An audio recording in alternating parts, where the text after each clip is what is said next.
елімізде 14 наурыз көрісу күні. Бұл күнді амал мерекесі деп атаймыз.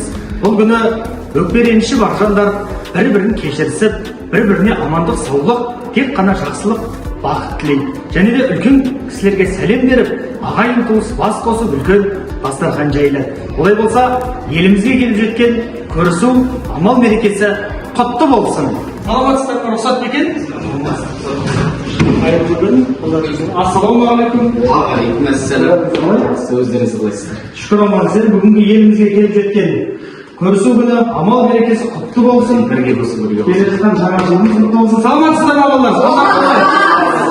Отыра қойыңдар.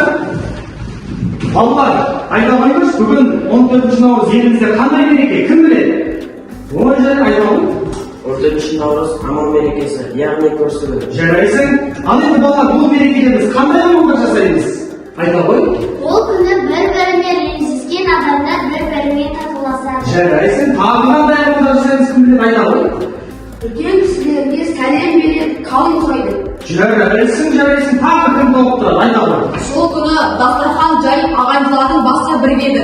Жарайсың. Ағайындар яғни дастархан жайып, барлығымыздың ренжіскен адамдар кешірім сұрасып, үлкен кісілерге сәлем беріп, қалың сұрасып. Солай ғой, иә? Сонымен балалар, 14 наурыз елімізде қандай мереке? Аллаху Жарайсыңдар балалар.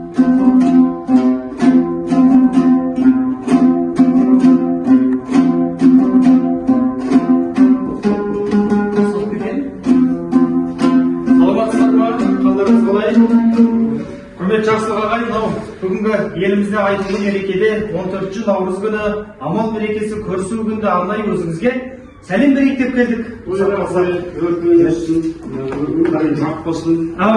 Әумин, рахмет. Қалайсың батыр?